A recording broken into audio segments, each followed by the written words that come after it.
अस्सलाम वालेकुम दोस्तों, आप देख रहे हैं खुरम स्पोर्ट चैनल। दोस्तों, क्रिकेट की दुनिया से बहुत बड़ी खबर आ रही है और ये बहुत बड़ी न्यूज़ है और बड़ी अपडेट आ रही है कि शाहीन शाह अफरीदी ने बड़ा ऐलान कर दिया है।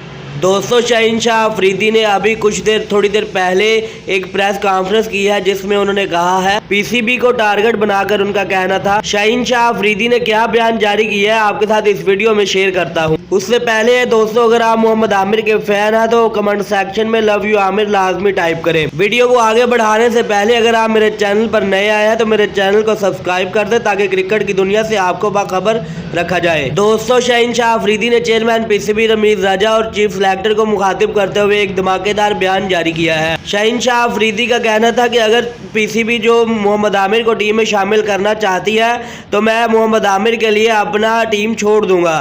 मैं क्रिकेट से रिटायरमेंट ले लूंगा। अगर मोहम्मद आमिर को पीसीबी खिलाना चाहता है तो मैं मोहम्मद आमिर के लिए ये अपनी कुर्बानी दे सकता हूं। दोस्तों, शाहीन शाह अफरीदी के इस बयान से आप कितना मुतमिन है, आप कमेंट सेक्शन में अपनी राय से इसका इजहार जरूर कीजिएगा। Thanks for watching my video.